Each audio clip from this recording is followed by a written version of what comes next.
Hi, I'm Vicky Teal. This is my new book, The Absolute Woman. It's all about feminine power. And this is my fragrance, La Femme Absolue. It's powerful. It's got 4 aphrodisiacs. This was my first perfume. This photo's 25 years ago. It was called Serene. I've been in the perfume business a long time, and I love it. But I have to explain what happened to me 25 years ago when I started my fragrance business and how I managed to have my life change. I had been hanging out with Elizabeth Taylor and that whole crowd, and we partied all over the world. Sometimes I'd be in a country and I'd be dancing in a club, and there'd be people that I knew from London or Paris, and they'd be in South Africa and they'd be dancing in a club too, the same people. The party life was fun for 25 years. But I was turning 50, and I was starting to really get tired. I decided at one point to slow down, and my breakfast was at that point, which I wrote about, and it's all about the dress. I had my breakfast called a mimosa. It was 1/3 champagne, Dom Perignon, only Dom, 1/3 vodka, and 1/3 freshly squeezed orange juice. And I had to have it in a mimosa shaker, a big crystal goblet. It had to be crystal. I had to bring like that. And if it was crystal, I'd drink it. So I had this made for me in the hotels, or made for me, or I'd do it and squeeze the orange juice, have it ready. So I'd have this for breakfast, champagne and vodka for breakfast. And I decided that this was a lot, but it took a car crash. I had crashed 5 cars.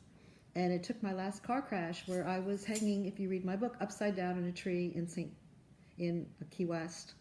A car was actually, it was a Thunderbird convertible, it was actually dangling in a mango tree, a mango gumbo lumbo tree hanging upside down.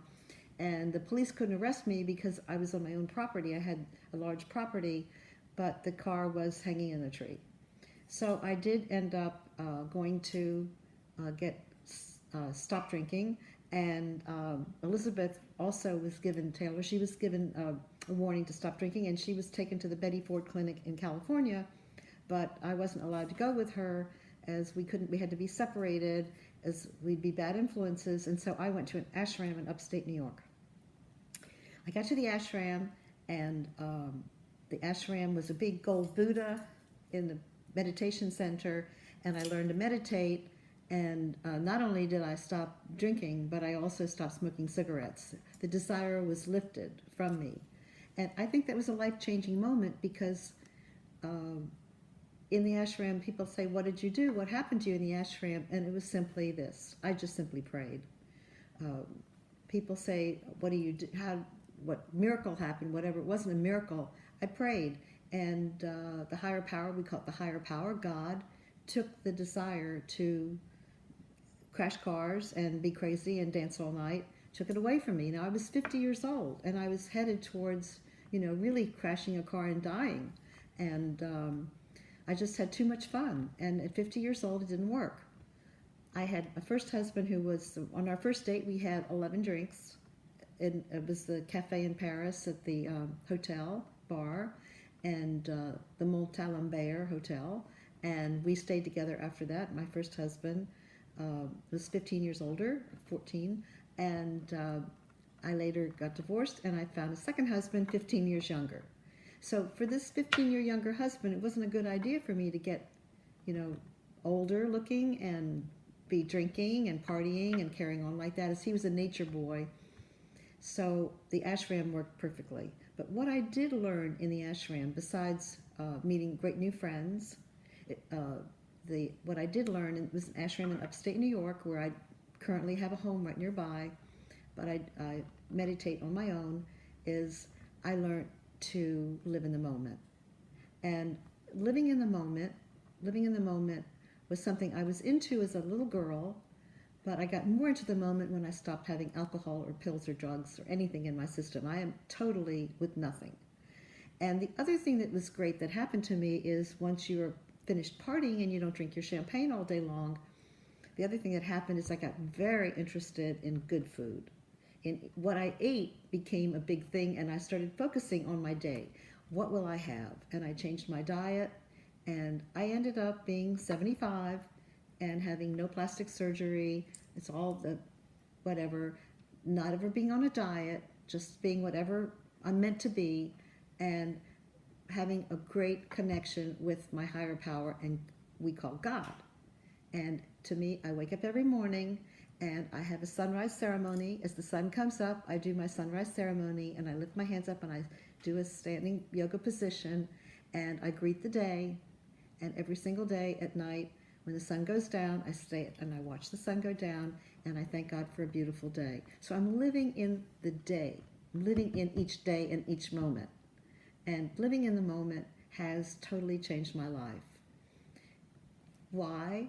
Because if I'm in the moment, what happened yesterday, what happened 10 years ago, what somebody said last week, that dresses didn't sell, we're having a crisis right now in the fashion industry, things aren't selling. People aren't wearing dresses. Now, I'm wearing a great dress. This dress is a classic. It's, I think, 1972. It's forever. This dress was sold in the stores in the 70s. I still wear it. I call my fashion today forever fashion, but everyone's wearing stretch pants and stretch tops. People aren't wearing gorgeous dresses and fabulous silk fabrics which are hand-painted and hand-printed with multiple colors. They're stamped on in a factory in China. So the world has changed. My world has changed. My career has changed. But what did I do? Go with the flow. Go with the flow. All these things that we started in the 60s, all these words we used, go with the flow, live in the moment, we were all called hippies.